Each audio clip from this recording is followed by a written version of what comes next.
En el nombre del Padre, y del Hijo, y del Espíritu Santo. Amén. Del Santo Evangelio según San Marcos. Habiendo resucitado al amanecer del primer día de la semana, Jesús se apareció primero a María Magdalena, de la que había arrojado 7 demonios. Ella fue a llevar la noticia a los discípulos, los cuales estaban llorando, agobiados por la tristeza. Pero cuando la oyeron decir que estaba vivo y que lo había visto, no le creyeron. Después de esto se apareció en otra forma a 2 discípulos que iban de camino hacia una aldea. También ellos fueron a anunciarlo a los demás, pero tampoco a ellos les creyeron. Por último, se apareció Jesús a los 11, cuando estaban a la mesa, y les echó en cara su incredulidad y dureza de corazón, porque no les habían creído a los que lo habían visto resucitado. Jesús les dijo entonces: Vayan por todo el mundo y prediquen el Evangelio a toda criatura. Palabra del Señor, gloria a ti, Señor Jesús. Hola, ¿qué tal? Soy el hermano Rafa, misionero de la alegría, y voy a compartir con ustedes una reflexión de este Evangelio del sábado 11 de abril de 2026.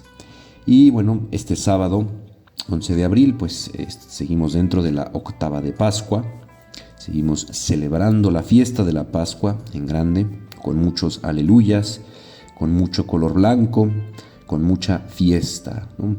Estamos tratando de remitir la liturgia, remitirlo todo al banquete celestial. Jesús luego, cuando hablaba sobre el cielo, hablaba como de un banquete, como de una gran fiesta, como de un gran desposorio. Es una fiesta de bodas, ¿no? El cielo. Entonces la Pascua, que es apuntar hacia allá, pues es un tiempo litúrgico muy festivo, muy festivo. Y contrasta precisamente con la tristeza en la que estaban los 11 apóstoles que quedaban, ¿no? Fuera de Judas. Dice aquí el Evangelio: agobiados por la tristeza, pero cuando la oyeron decir que estaba vivo y que lo había visto, no le creyeron. No le creyeron a María Magdalena, que fue a darles testimonio de que vio a Jesús vivo. No cabía duda de que Jesús había muerto. O sea, el ser muerto en una cruz, con todo lo que le hicieron, con toda la sangre que derramó, con todos los azotes que le dieron, la flagelación que desgarró su carne, la corona de espinas. A ver, no cabe ninguna duda de que Jesús murió. De eso no cabe ninguna duda. Y por eso estaban así de tristes. Incluso pues lo habían sepultado, ¿no? El mismo viernes que Jesús murió, lo sepultaron en esta tumba de José de Arimatea. Y bueno, vamos a reflexionar sobre este sufrimiento que le cerraba los ojos. Porque miren, a veces el sufrimiento, el dolor, puede movernos a levantar la mirada a lo alto. ¿Por qué? Porque necesitamos la ayuda de alguien más grande, de alguien más fuerte, ¿sí?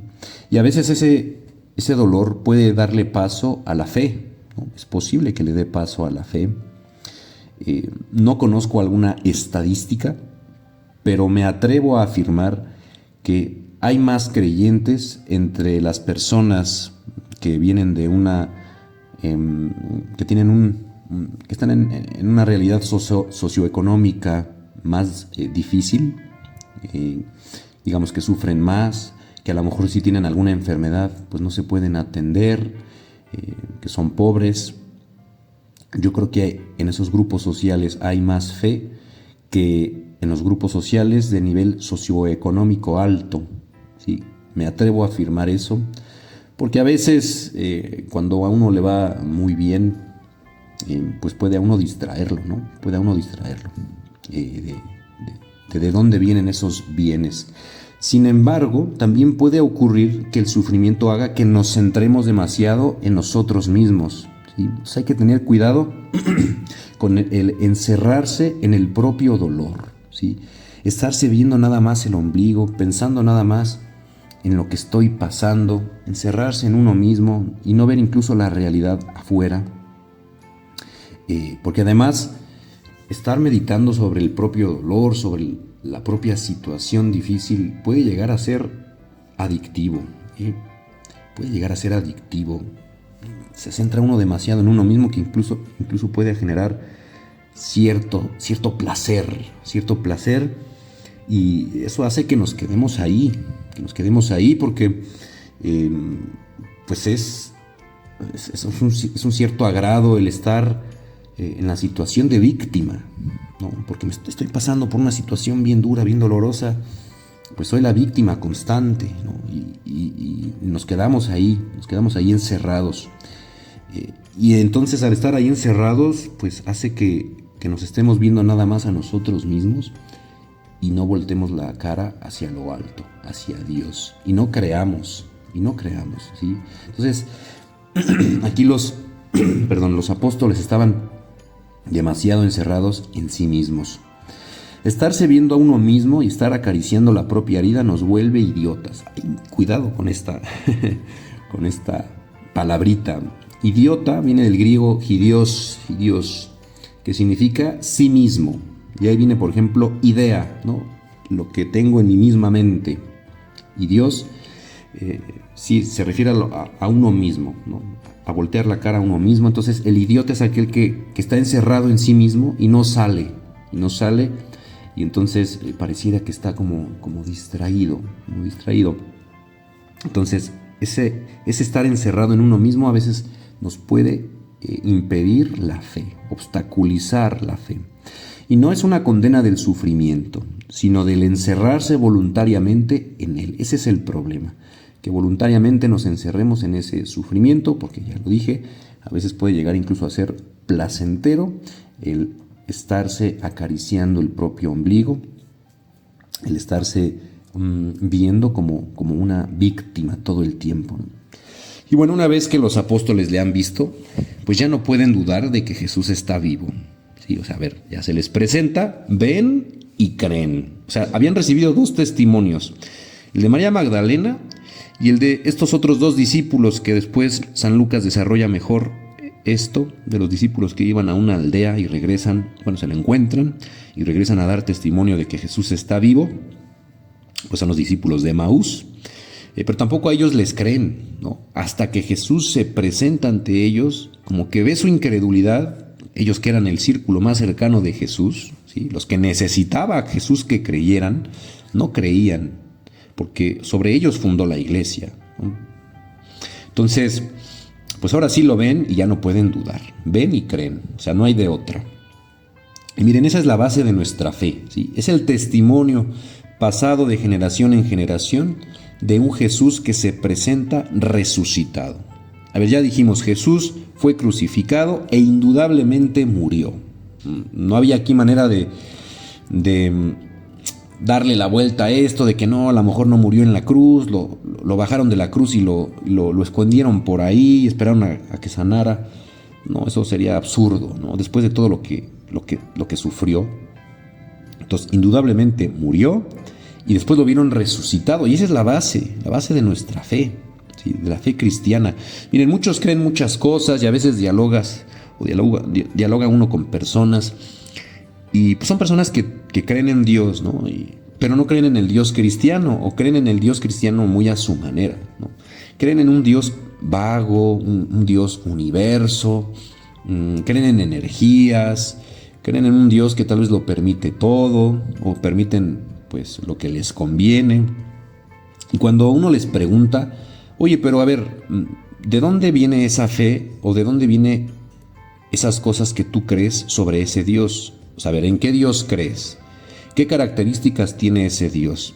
¿Cómo sabes que ese Dios en el que tú crees es el Dios verdadero? Porque no puede ser verdadero mi Dios y tu Dios. Solo hay un Dios verdadero, ¿no? Entonces, cuando uno hace estas preguntas, generalmente las personas no saben qué responder. Y nosotros creemos en el Dios de Jesucristo y tenemos la certeza y la seguridad de que el Dios de Jesucristo es el Dios verdadero. Porque miren, yo no sé ustedes, pero yo le creo a alguien, lo que sea que haya dicho y que haya predicado, él dijo de sí mismo ser Dios, que luego haya sido crucificado y haya resucitado, ¿sí? Perdónenme, pero yo le creo todo, yo le creo lo que sea. a esa persona, ¿no? ¿Por qué? Porque, pues, ¿quién después de haber sido torturado de tal manera vuelve a la vida? Pues nadie más que Jesús. Entonces, esa resurrección es ese acontecimiento que le da fundamento histórico, sólido a nuestra fe, ¿sí? Porque además no se apareció como fantasma, o sea, los apóstoles lo vieron, lo tocaron, pero además dice San Pablo, se apareció a más de 500 testigos. O sea, mucha gente lo vio vivo, ¿sí? Y ese testimonio es el que se ha expandido a lo largo de los siglos y en el mundo, ¿no? Y por eso yo me atrevo a decir que por eso la religión cristiana, pues creo que sí, es la religión pues mayoritaria en el mundo, porque tiene un fundamento muy, muy sólido, real, histórico. Porque además estos testigos, bueno, de los apóstoles sabemos que todos murieron mártires excepto San Juan, que sí fue torturado, pero no murió en las torturas, ¿sí? Por eso se le llama un confesor de la fe.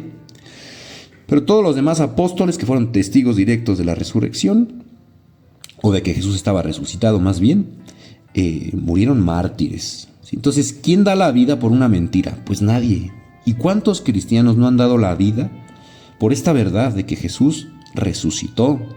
De hecho, la palabra mártir en griego significa en español testigo. Son testigos de la resurrección de Jesús. Por eso nuestra fe es muy sólida. La fe cristiana es la fe más sólida que hay, ¿sí? Porque además es la fe verdadera. Porque nuestro Dios en el cual creemos murió y resucitó. Y una vez que estos apóstoles pues ya ven y creen, ahora sí Jesús les hace el mandato misionero. Vayan a predicar el evangelio a toda criatura. Se necesita primero la fe, porque pues yo no voy a predicar algo en lo que no creo. Y hoy en día es muy triste ver clérigos, predicadores que no creen en aquello que predican y quieren modificar la fe de Jesucristo para adaptarla al auditorio, ¿sí? Para dar un mensaje agradable al auditorio. Y la fe no siempre es agradable, porque la fe implica el renunciar a muchas cosas, ¿sí? Entonces es muy triste ver predicadores sin fe. Así que pidámosle a Dios la fe en este Dios vivo y resucitado, y después vayamos a compartirlo, ¿sí? Pues gracias por seguirnos escuchando, que pasen una feliz Pascua. Soy el hermano Rafa, misionero de la alegría. Gloria al Padre, y al Hijo, y al Espíritu Santo, como era en el principio, ahora y siempre, por los siglos de los siglos. Amén. Amado Jesús, quédate con nosotros. María, Reina de la Comunidad, quédate con nosotros. Se los pedimos con todo el corazón. En nombre del Padre, y del Hijo, y del Espíritu Santo. Amén.